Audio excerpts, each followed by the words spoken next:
Salut et bienvenue à vous sur la chaîne DTF Nation. Dans cette vidéo, je vais vous montrer comment utiliser le logiciel AcroRip version 10 pour de l'impression DTF basique.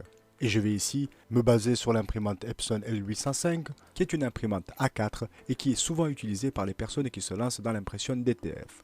Commençons par ouvrir le logiciel AcroRip. Comme vous le voyez, c'est un logiciel avec une interface très simple.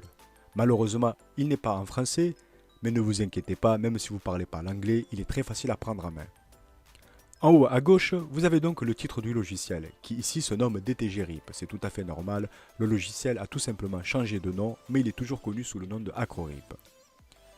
En dessous, vous avez la barre de menu, File, Edit, Language, View et Help, qui sont traduits en français par Fichier, Édition, Langue, Vue et Help. Vous l'aurez compris, l'option langue pour le moment n'est pas intéressante. En bas à droite, nous avons 4 onglets. Layout pour disposition ou mise en place, Printer pour imprimante, Color pour la gestion des couleurs et White pour la gestion de l'impression blanche qui viendra s'imprimer par-dessus nos couleurs. Avant de commencer, nous allons maintenant ici mettre notre unité de mesure en millimètres. Celle-ci est en inch de base.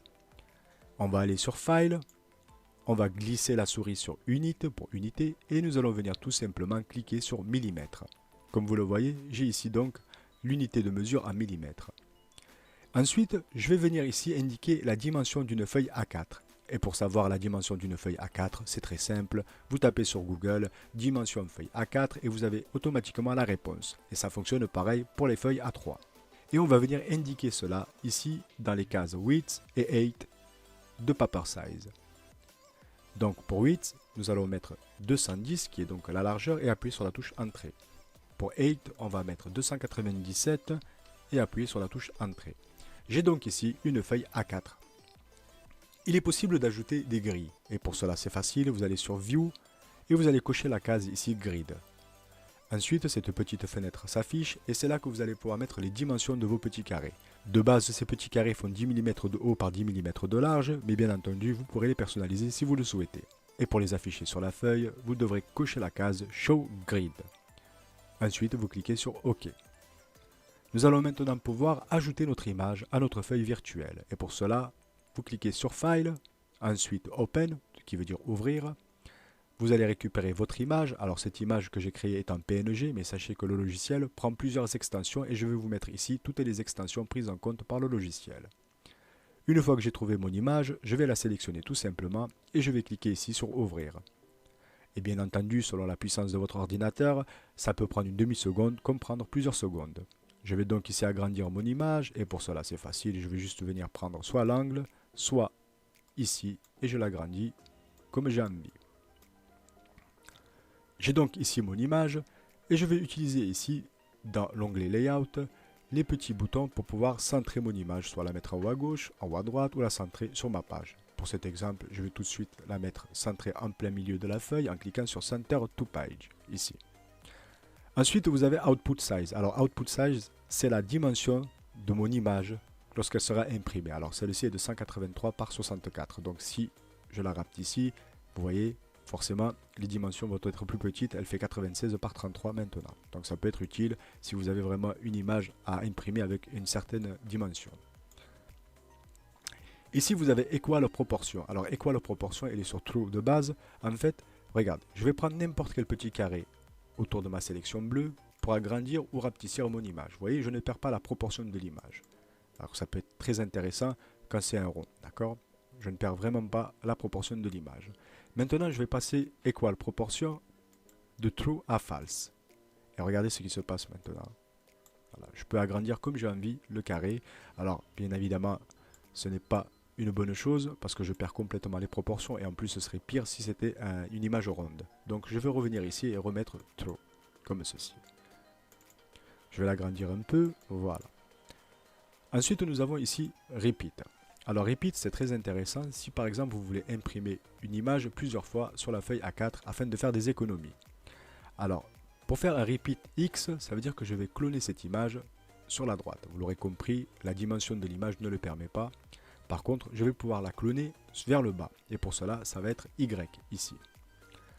On va déjà cloner une fois l'image. Comme vous pouvez le voir là, j'ai deux images sur la feuille. Donc l'original et son clone. Je vais à nouveau la cloner, donc ça va faire 3 images, et encore une fois, ce qui fait 4 images sur ma feuille. Je vais aussi pouvoir créer un espacement identique entre les images. Et pour cela, je vais aller sur Y spacing. Étant donné que Y, c'est sur la hauteur et que le X, c'est sur la largeur, je ne peux pas faire d'espacement sur la largeur étant donné que je n'ai pas cloné cette image sur la largeur. Je n'ai pas de place sur ma feuille. Et je vais venir ici, par exemple, entrer le chiffre 10 pour 10 mm. Voilà. J'ai donc ici une image clonée 4 fois avec un espacement de 10 mm entre chaque image. Donc si je prends l'image du haut, c'est celle qui contrôle tout le monde. Voilà. Alors si maintenant je veux centrer ces 4 images en plein milieu et que je clique ici sur Center to Page, vous voyez c'est uniquement l'image de base qui est prise en compte. Donc là je vais vraiment la centrer avec ma souris. Ici nous avons Pattern et là on est sur Normal. Si maintenant je passe à Event Number Rotate 180, vous voyez, alors ça va être une dans ce sens, une dans l'autre sens, une dans ce sens, une dans l'autre sens. Voilà, ça peut être intéressant. Je reviens sur Normal. J'ai donc ici créé ma feuille, ajouté des grilles, je suis en millimètres, j'ai cloné mon image 4 fois et on va continuer donc à les réglages. Je vais maintenant passer ici à l'onglet Printer, donc imprimante. En haut à droite, nous avons ici Printer.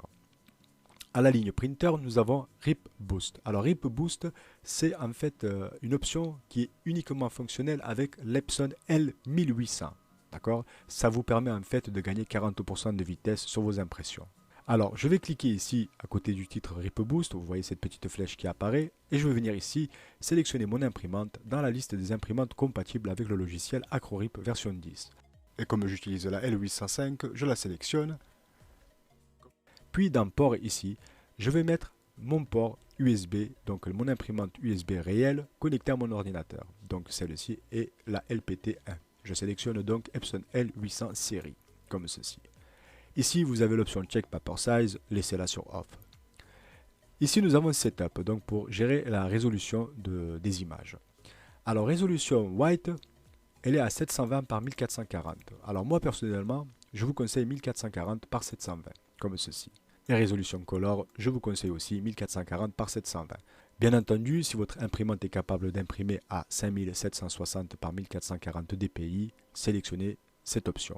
Par contre, il faut avoir des images d'excellente qualité ici. Moi, je vous conseille vraiment la moyenne, donc 1440 par 720 dpi. Ici, vous avez Feeding. Alors, Feeding, c'est soit feuille, donc sheet en anglais, soit rouleau, donc roller en anglais. Alors, étant donné que je n'ai pas de rouleau de connecté, je n'ai que l'option Sheet. Et donc, je vais sélectionner Sheet, ce qui est normal. Ensuite, ici, vous avez Speed. Alors, Speed, c'est la vitesse, d'accord? Vous avez bidirection et unidirection left to right, donc de gauche à droite, et unidirection right to left, donc de droite à gauche. Alors, je vous conseille de mettre bidirection. WAV. Ici, WAV, c'est une option qui est uniquement compatible avec les imprimantes DTF UV. D'accord? Ici, on est dans l'impression DTF de base pour faire des vêtements. Et cette option ne nous sert à rien. Donc, vous la laissez bien sur Off. Nous avons ensuite ici Ink. Alors, White Dot Size, qui veut tout simplement dire la dimension des gouttelettes d'encre blanche. Moi, je vous conseille de laisser sur Mix. Bien entendu, vous pouvez faire des réglages personnels et tout. Mais de base, laissez-la sur Mix. Et là, on a Color Dot Size, donc les dimensions des gouttelettes de couleur. Je la règle aussi sur Mix. On va maintenant passer ici dans Color, l'onglet Color. Alors ici, nous avons Ink Channel et c'est là que nous allons configurer notre chaîne d'encre. Comme vous le voyez, de base, j'ai Y, K, LC, LM, M et C. Donc pour Yellow, Black, Light Cyan, Light Magenta, Magenta et Cyan. Moi, je vais imprimer en couleur et en blanc. Donc je suis obligé de sélectionner ici WW à la place de LC et de LM. Sur la L800, le LC et le LM sont remplacés par l'encre blanche. Et pour cela, je clique ici et je me rends compte que je n'ai pas la chaîne avec l'encre blanche de prise en compte. Donc ce que je vais faire, c'est très simple, c'est créer moi-même ma chaîne d'encre en y ajoutant les couleurs blanches, donc white en anglais. Et pour cela, je clique ici sur le bouton Setup. Et j'ai donc ici Setup Ink Channel qui apparaît. Ça veut dire en français réglage de votre chaîne d'encre. Et pour régler cette chaîne d'encre, je vais regarder ici ma chaîne d'encre de base. Je vais donc ici me baser sur la chaîne d'encre de base de l'imprimante. Donc Y pour Yellow, K pour K, donc Black, LC pour Light Cyan, LM pour light magenta, M pour magenta et C pour cyan, ce qui fait 6 cartouches de couleur. Et je vais venir ici rapporter ces 6 lettres. On commence par le Y, donc pour le jaune, ensuite le K pour le noir, et dans la troisième case, au lieu de mettre LC, je vais mettre W pour l'encre blanche. C'est très important. Et pareil, à la place du Y ici, je vais mettre W pour l'encre blanche. Donc nous avons ici deux réservoirs d'encre blanche. Dans la cinquième case, je vais mettre magenta, donc, qui est ici, et la dernière case, je vais mettre cyan. Et donc pour créer votre chaîne d'encre en y ajoutant le blanc, vous devez bien sûr vous reporter ici au LC et LM sur la L800 par exemple. Donc on revérifie une dernière fois, j'ai bien le jaune, donc yellow, le black, donc qui est le K, le W qui remplace le LC et le LM, et le M et le C pour magenta et cyan. Une fois que c'est fait, je clique tout simplement ici sur Save et je vais cliquer sur OK.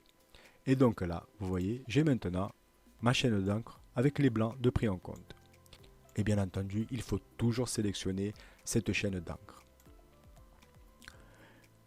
Nous allons maintenant ici régler la quantité d'encre sur le film PET. Alors, Ink Limit, là on va gérer les 4 couleurs de base qui sont le cyan, le magenta, le jaune et le noir.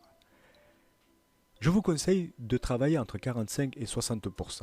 Alors même si le maximum est de 100%, sachez que plus vous allez monter dans le pourcentage et plus il y aura de l'encre sur le film. Moi personnellement, je travaille entre 45 et 60% parce que ça ne va pas dans l'excès en fait. D'accord, je mets juste ce qu'il faut et franchement, j'ai quand même de jolis résultats.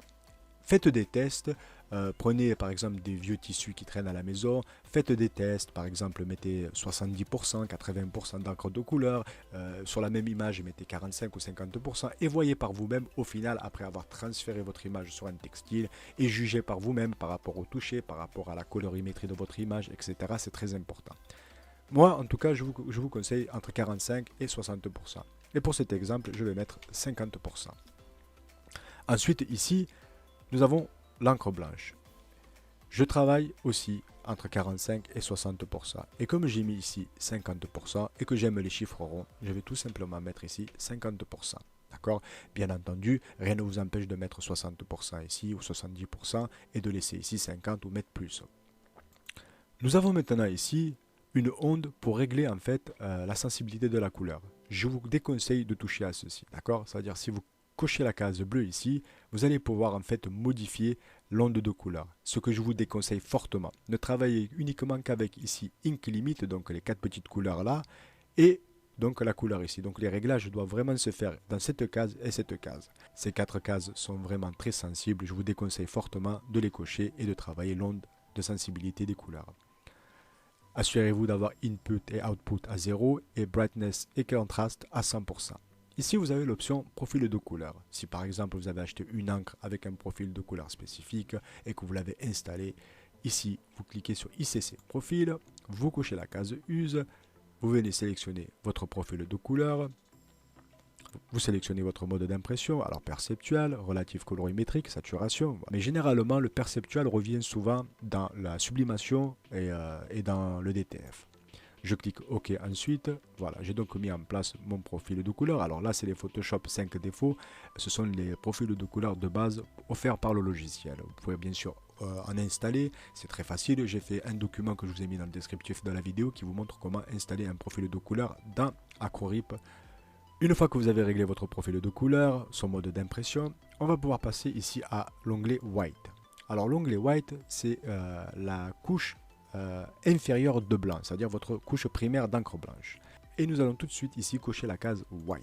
Et vous voyez donc ici, toute mon image, même le fond qui est censé être transparent, va être imprimé en blanc. Et ça ne m'arrange pas. Alors, dans les options ici, White Layer Generation, vous allez sélectionner 100% White Under Any Colored Pixel. Ne touchez pas ici Black Handling, ce rectangle, et ne cochez surtout pas Remove Black Ink. Comme ça, votre impression sera uniforme. Ici, donc, on a View, c'est pour voilà, avoir des vues différentes. Donc, White, c'est pour voir le dos de notre image. Color, pour voir la face avant. Et Preview, c'est par exemple, si vous avez un vêtement vert, vous venez ici, Set Material Color for Preview. vous cliquez, vous sélectionnez par exemple le vert, vous cliquez OK, voilà. En fait, ça va vous donner une petite idée de ce que va ressembler votre impression finale sur un vêtement de couleur vert. Alors moi je reviens sur Color ici. Là vous avez White Channel Setting. Alors White Channel Setting, vous vous souvenez, on avait créé les deux W au début. Il faut vous assurer qu'ils soient bien en vert. D'accord? Si par exemple ils sont comme ça, vous revenez, vous cliquez dessus. Il faut vraiment qu'ils soient tous les deux, ou tous les trois, ou tous les quatre, selon le nombre, qu'ils soient tous en fait en vert comme ceci. D'accord? Avec l'icône sélection. Vous cliquez sur OK. Ici on a Decrease. Alors Decrease, c'est quelque chose qui va nous permettre en fait de limiter l'encre blanche sur les bordures. Vous savez, ça va imprimer, ça bouge, etc. Et donc l'encre blanche qui va venir s'imprimer par-dessus les couleurs, qui va créer donc notre primaire, peut venir et en fait dépasser légèrement les côtés de notre image. Donc, et on se retrouve avec ce que vous voyez à l'écran sur la droite. D'accord? Si vous laissez Decrease à 0 pixels sur les 4 cases, vous allez obtenir quelque chose comme l'image de droite. C'est pas très joli, surtout en plus si le pull est de couleur foncée. Alors que si vous mettez 3 pixels, 4, 5, 6 pixels, maximum comme vous pouvez le voir, nous avons bien pixels, ça va en fait compresser les bordures. Ça veut dire que vous allez limiter en fait la buse d'encre blanche. Vous allez lui dire arrête-toi à 2-3 pixels de la bordure pour éviter en fait d'avoir les liserés pas très jolis autour de notre image, comme sur l'image de droite. Donc ici je vous conseille 3 pixels bien entendu, vous pourrez monter à 4, 5, 6 pixels si vous le souhaitez, mais commencez par 3 pixels, comme ceci. Vous rentrez simplement le chiffre 3 dans les 4 cases. Et ici vous avez Except White Only, ça veut dire s'il y a de la bordure blanche, vous cochez Except White Only et on n'en parle plus. On a donc vu ensemble comment configurer notre imprimante, comment configurer les couleurs, créer une chaîne de couleurs si celle-ci n'est pas d'origine dans la liste. Je vous ai expliqué ici pour le pourcentage des encres de couleur et d'encre blanc. Je vous déconseille ici de toucher les configurations uniques des couleurs, ça veut dire magenta, cyan, jaune et noir. Vous ne cochez pas ces 4 cases, vous travaillez vraiment que sur la ink limit ici, donc la première case avec les 4 petites couleurs, et ici le carré blanc. Oubliez ces 4 cases si vous n'avez pas trop d'expérience dans l'impression DTF.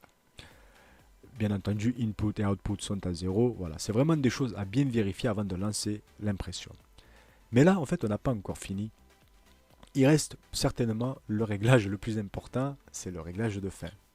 Et pour cela, on va aller venir ici sur Layout. D'accord? Donc, disposition ou mise en place, si on traduit ça en français. Je vous avais expliqué ici, donc ces boutons pour centrer votre image, etc. Mais il y a quelque chose qui est très important, c'est ici Mirror. Si vous imprimez cette image, d'accord, ces 4 images, si je l'imprime et que je la transfère sur un tissu, voilà ce que je vais obtenir au final. Donc une impression ratée. Il faut toujours imprimer avec l'effet miroir, que ce soit en DTF ou en sublimation. Et pour cela, je vais cliquer sur le grand triangle ici, blanc et gris, avec titre Mirror, comme vous pouvez le voir. Et en cliquant dessus, je mets toutes les images présentes sur la feuille à l'envers, comme ceci. Donc ça, c'est vraiment quelque chose à faire tout le temps avant d'imprimer.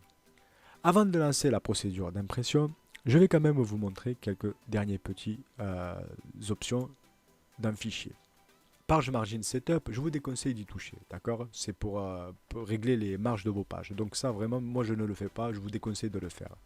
Printer Spool. Alors Printer Spool, c'est une option qui a été rajoutée en fait à DTGRIP, mais qui fait entièrement partie de votre imprimante, d'accord? C'est une page que vous avez déjà dû voir, je pense, dans l'impression basique. Là, ça va vous montrer le nom de votre image et l'état, donc les pourcentages en cours, etc., ou le temps.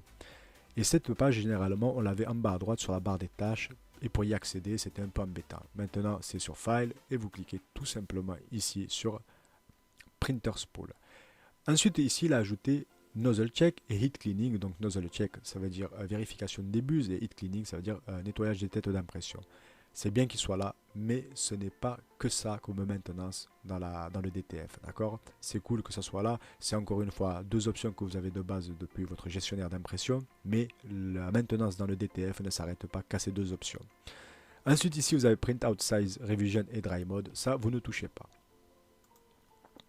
Donc, maintenant que vous êtes prêt et que vous avez fait tous vos réglages, que vous avez bien mis en place vos images, la disposition, bien créé votre feuille A4 ou A3, ça dépend de votre imprimante, créer ici votre chaîne de couleurs en y ajoutant le blanc, si celle-ci n'a pas été déjà créée par le créateur du logiciel. Réglez vos pourcentages, etc. Quand vous êtes tout prêt, vous allez revenir sur Printer et cliquer ici sur Print, donc sur Imprimer. Et vous allez avoir cette page. Et avec tous les réglages, toutes les configurations que vous avez précédemment faites. En bas ici, vous allez venir cocher Print Color First. C'est très important, d'accord? Vous cochez bien Print Color First et vous allez ensuite cocher White plus Color, ce qui est très important. Si vous ne cochez pas cette case, il n'y aura pas d'impression avec le blanc. Et ensuite, vous avez une dernière petite case ici qui se nomme Tumblr. Alors, c'est une option pour les imprimantes DTF UV. Donc, vous ne la cochez pas quand vous faites de l'impression DTF basique. Une fois que tout cela est bien configuré, il vous suffira de cliquer sur le bouton Print, comme ceci, et de laisser le logiciel Aquarip envoyer les images à votre imprimante. La vidéo touche à sa fin et je vous remercie d'avoir pris de votre temps. Je vous rappelle qu'il existe le groupe DTF Nation sur Facebook, vous pourrez le rejoindre en cliquant sur le lien qui se trouve dans le descriptif de la vidéo ci-dessous. N'hésitez pas à venir dans ce groupe pour poser vos questions ou pour aider tout simplement. Vous y serez toujours les bienvenus. Prenez fort soin de vous et de vos proches et bonne création.